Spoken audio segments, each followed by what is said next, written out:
Panginoon. Ano po, lalo na po nang dumating sa buhay niya ang kanyang inspirasyon bukod sa Lloyd, ano po. So walang iba, isa po siya sa admin natin, no, dito sa SFC Pari Church. So sobra po ako personally blessed dahil kasama natin ito sa morning prayer, kasama natin ito sa SFC, at sobrang blessed dahil habang tumatagal siya, ano po, ay lalong nag-aapoy sa paglilingkod sa Panginoon, lalong nai-in love, hindi lang sa kanyang physical church, even sa kanyang uh, online na dinadalaw na gawain, especially ang morning prayer. So let's welcome, no, ang woman of God sa puso ng isang mama, no, isang gwapong kapatid, ano po, si Sister Mylene Magsino. Ayan, welcome Sis Mai. Thank you so much and God bless you. Amen, praise God. So, lalo naman akong naiyak nito. Grabe naman ang Lord. So, glory to God po, no? So, sang mapagpalang umaga po sa ating lahat. Nakakayak naman ang Lord. Ayan. So, Ate Flor de Lisa, Brother Reggie, Ate Marife, Ate Rosie, Ate Marlene, Ate Joanne, Ate Mary Ann, Pastora Mary Lou, Brother Mark, Ate Christina, Ate Eve, Ate Janice, Ate Melda, Pastor Jason, Brother Robert, Brother Russell, Ate Jenna, Ate Crisel, Ate Marchu, Sis Beb, and Brother Joel sa lahat ng bagong pasok. Sang mapagpalang umaga po sa ating lahat. Kung mapapansin po natin yung topic, no, glorious giving. Bakit kaya glorious giving?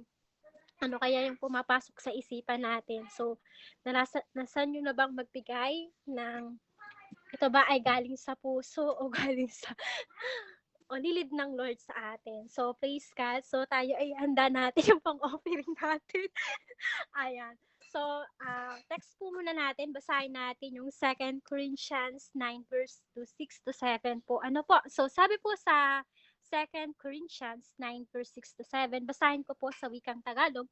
Sabi po dito, at ito ang ibig kong sabihin, ang naghahasik, sinulat to ni Paul po, no, ang naghahasik ng bagya ay nagaani rin ng bahagya, at ang naghahasik ng sagana ay nagaani ng sagana. 7, ang bawat isa ay magbigay ayon sa ipinasya ng kanyang puso, hindi mabigat sa kalooban o dala ng pangailangan, sapagkat iniibig ng Diyos ang nagbibigay ng masaya, at kaya ng Diyos na pasaganain ang lahat ng biyaya sa inyo upang sa pagbabagay upang sa lahat ng bagay ay palagi kayong subagano sa bawat mabuting gawa. Sabi po, no, in-illustrate ng dito sa Bible, mapapansin natin dito, inilin tulad siya sa isang farmer. Tama po ba? So, sino po ba dito yung mga nasa farm, mga nasa province karamihan po? So, mga nakakaranas sa mga bukid sa pagtatanim. So, kung mapapansin natin bilang farmer, nasa agrikultura, di ba, pag kakaunti yung tinanim natin, ano mangyari? Kakaunti yung aanihin natin. Pag kunti lang yung seeds, kaunti lang yung ma-harvest natin. Pag madami din po tayong ma-harvest. So, ganun din po sa giving, po.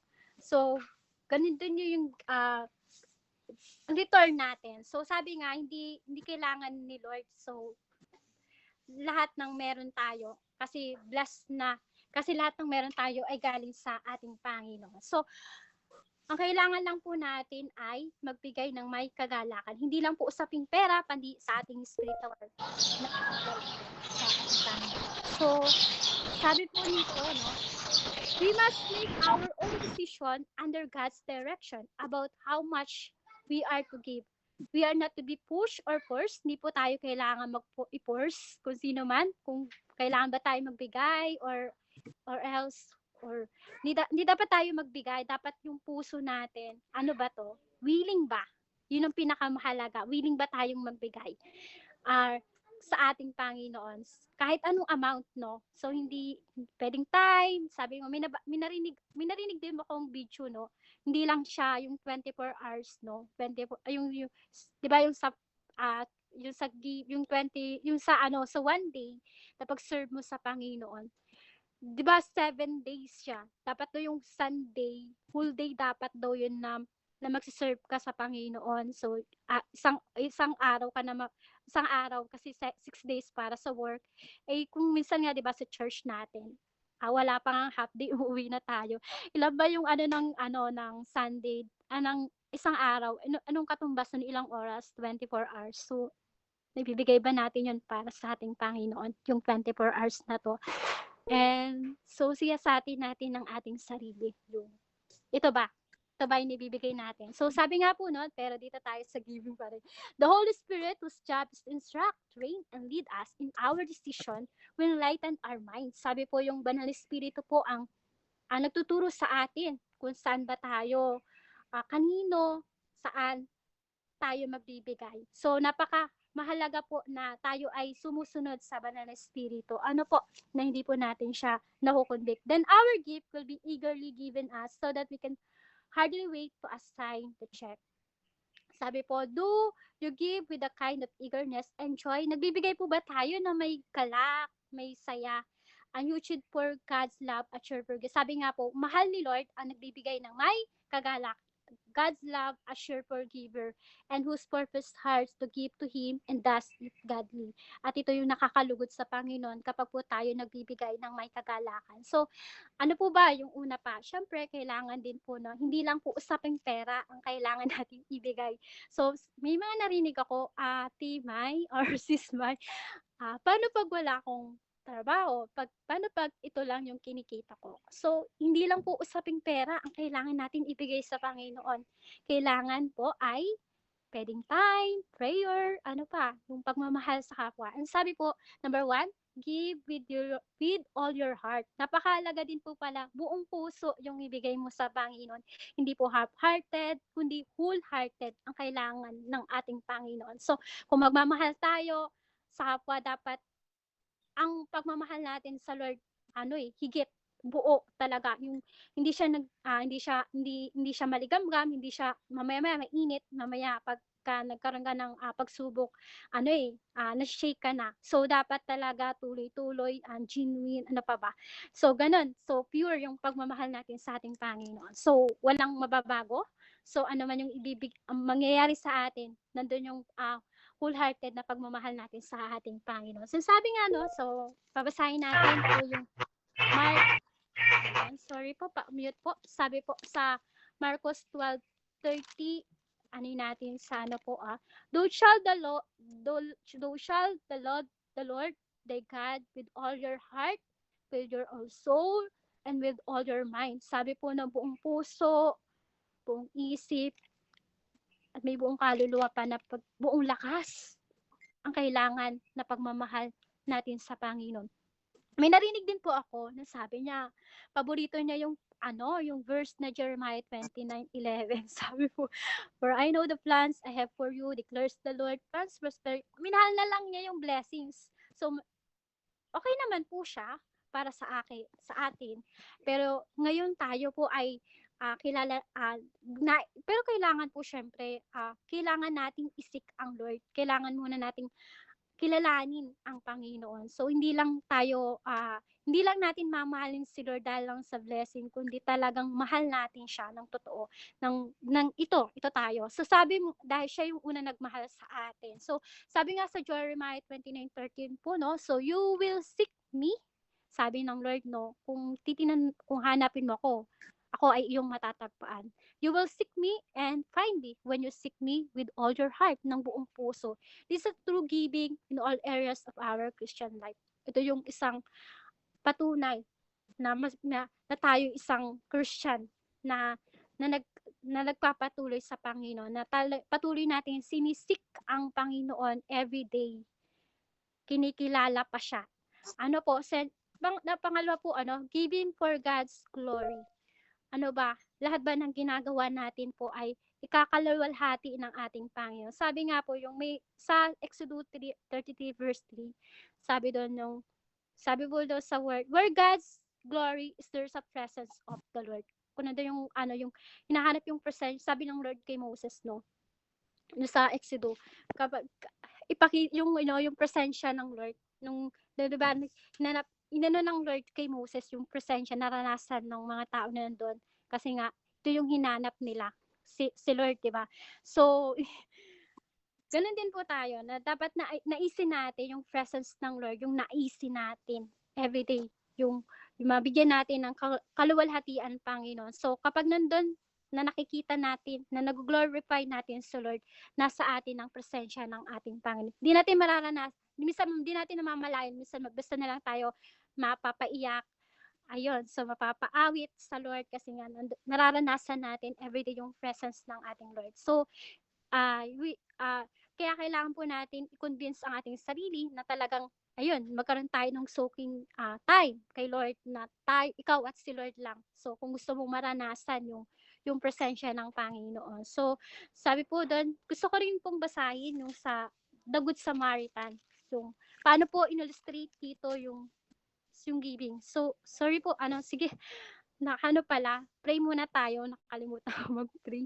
Hallelujah, Lord. Hallelujah, Jesus. Thank you, Holy Spirit. Salamat, Panginoon, sa umagang ito, Lord. Nagpapakumbaba ako, nagpapasiyasat ng aking puso, Panginoon. Lord, ano man na nakikita mong karamihan from the head to foot, Lord, hugasan mo ako ng iyong banal at makapangyarihan dugo, Panginoon. Lord, apart from you, I am nothing. I can do nothing, Panginoon. Alisin mo, Lord, lahat ng agam-agam na meron ako. Alisin mo, Lord, yung karunungan na meron ako, Panginoon. Because, Lord, ang kailangan ko, Lord, yung karunungan na nagmumula sa iyo, Panginoon. Turuan mo ako, Lord. Turuan mo ang bawat isa sa amin, Panginoon. Ikaw lang, Lord, ang makita sa buhay ko, sa buhay namin, Panginoon.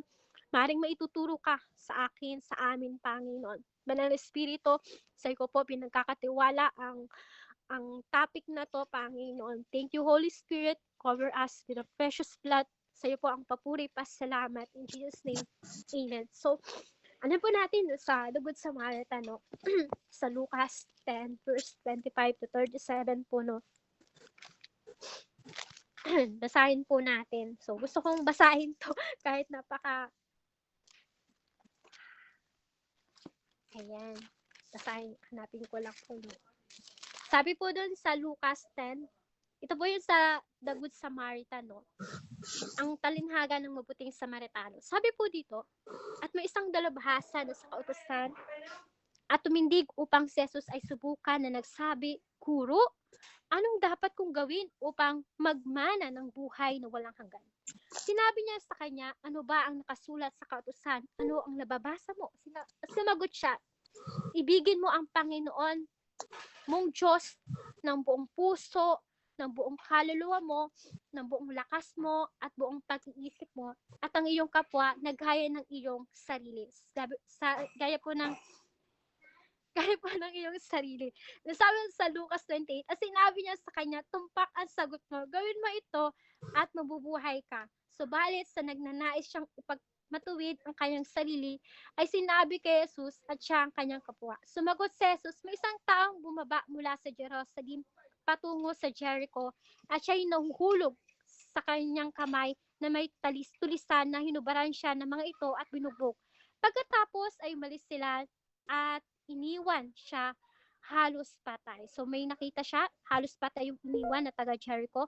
At pagkataon bumaba sa daang iyon, isang pari din po, grabe to, no? Isang pari nang kayang makita rito at siya'y dumaan sa kabilang panig.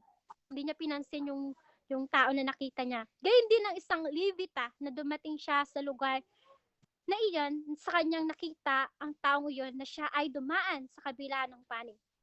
Subalit, ang isang Samaritano, sa kanyang paglalakbay ay dumating sa kanyang kinaroroonan at ang kanyang nakita ang taong isang sa kanyang paglalakbay ay dumating sa kanyang kinaroroonan at ang kanyang nakita ang taong yun, siya ay nahabag. So, nahabag yung isang Samaritano po. Kaya nilapitan siya at tinalian ang kanyang mga sugat. Grabe yung pagmamahal ng Samaritano. Kanyang nilapitan at tinalian ang kanyang mga sugat, pagkatapos buhusan ng langis at alak, at pagkatapos isakay sa kanyang sariling hayop, siya ay dinala sa bahay, panuluyan at inalagaan. Nang sumunod sa araw, dumukot siya sa 2 denaryo at ibinigay sa may-ari ng buhay panuluyan. At sinabi niya, alagaan mo siya at sa anumang karagdagan pang gastusin, ibabayaran kita sa aking pagbabalik. 36.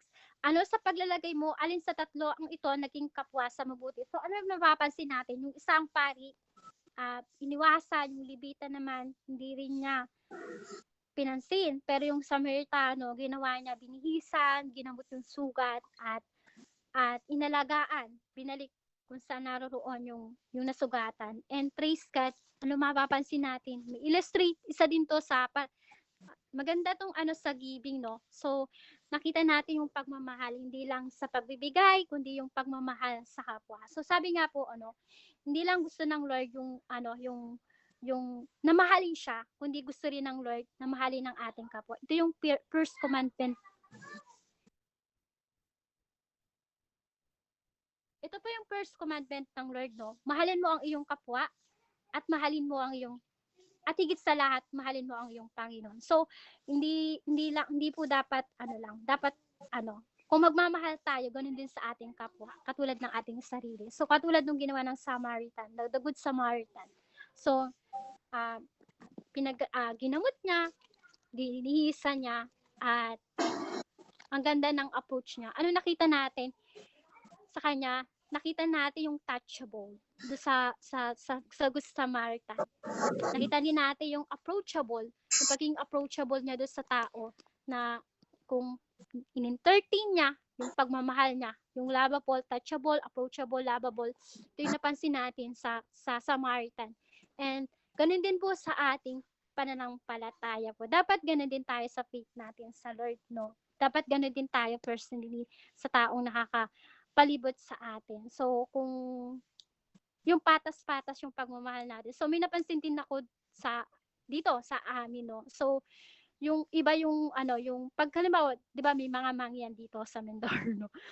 Pag ganun sila, tapos may magbibigay, tapos isang maayos ang buhay, at isa namang halimbawa mangyan, pumunta ka sa isang handaan, hindi nila masyadong papansinin yung isang may kaya, bibigyan ng magandang upuan, pagsisilbihan, pero yung isa na ang dala ay hindi nila masyadong ini-entertain. So dapat patas yung pagmamahal. So ganun yung love na dapat nating ibigay sa ating kapwa. Walang mahirap, walang mayaman. Parang nanunungkulan lang dapat pantay yung pagmamahal natin sa ating kapwa. So doon makikita yung genuine heart na meron tayo. Kung yung pagmamahal natin, kung totoo ba yung pagmamahal natin sa Panginoon. So, isang patunay din po yun. So, sabi po, Jesus wants us to learn from His parable that love for God and for our neighbor. Isang gusto ng Lord na makita sa atin, matutunan natin yung pagmamahal natin sa ating kapwa sa pamagitan ng parable na to na binasa natin kanina. And giving is the expression of love. Isa ding patunay na ito ay pagmamahal natin. And the Good Samaritan show us to give. Anong matututunan natin dito sa The Good Samaritans? Kung summarize natin yung points na to, sabi po doon, number 1, God's own, sorry po, mamadaliin ko na. God's own everything. Lahat ng meron tayo ay galing lang sa Panginoon. Lahat ng bagay, family, tao man, or ano man meron tayo, lahat ng to ay galing lang sa Panginoon. So we do not have absolute right to ownership or anything, but we hold position in trust for God. So kailangan lang nating ibigay, pagkatiwala natin sa Panginoon sa awit 24 verse 1 po. Lahat ng meron tayo ay sa Panginoon lamang. Then after giving, God is rightful part.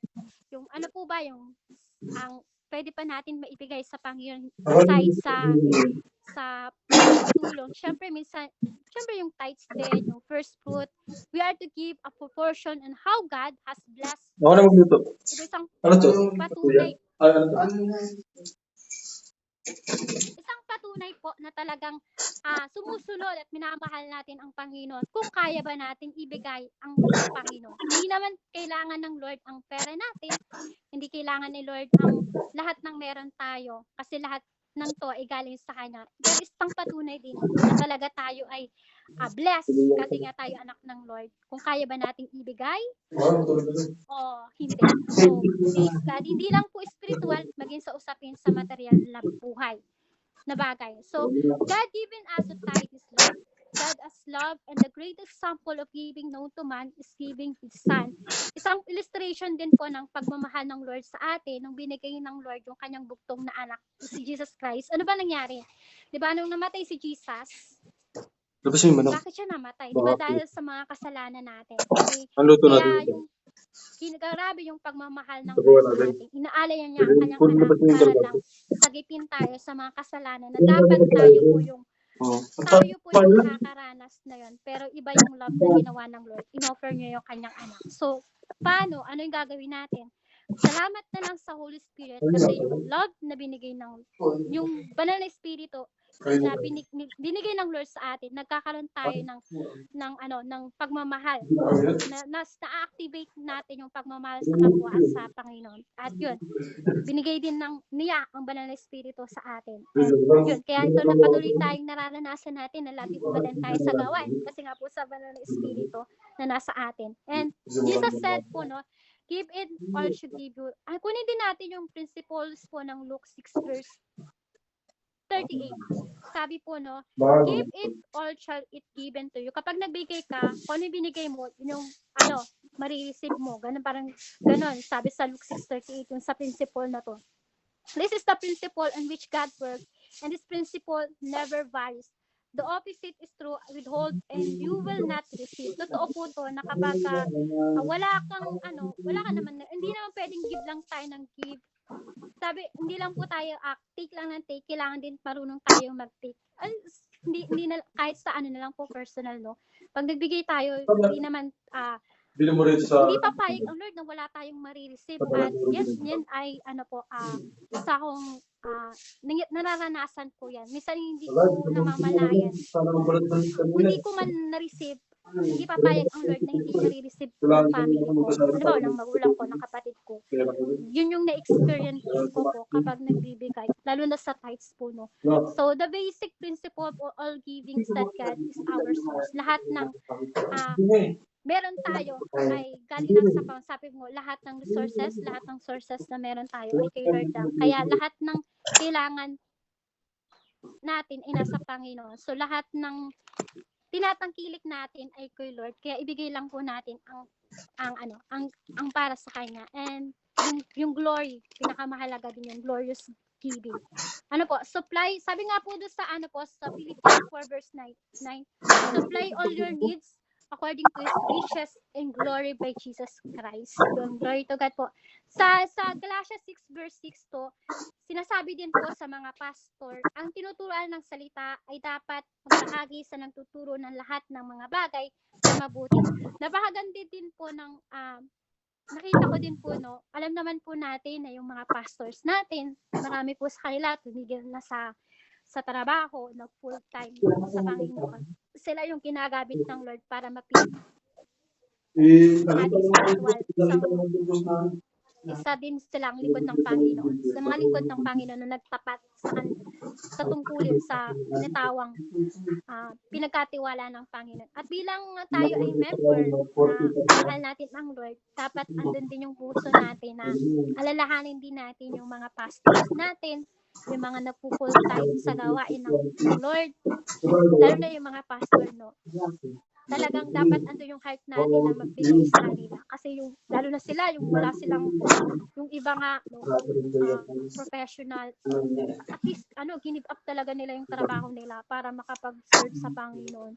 Grabe lang yung, nila, yung commitment nila sa Panginoon. At bilang tayo ay member na sa isang organization, kung ano man church tayo napupunta, no, local man, online man, dapat andun din yung heart natin na nabigyan sila, kung ito po ay leading ng banal na Espiritu, makinig din pa rin sa Holy Spirit, pero praying na tayo ay may ganong puso sa ating mga pastor. So sabi po, we must yield a presence, sabi pa rin sa Roma 12 verse 1, syempre ito yung pinakamagandang may bibigay natin sa Panginoon. Sa Roma, yung ating buong po yung sinong gusto magbasa para may interaction?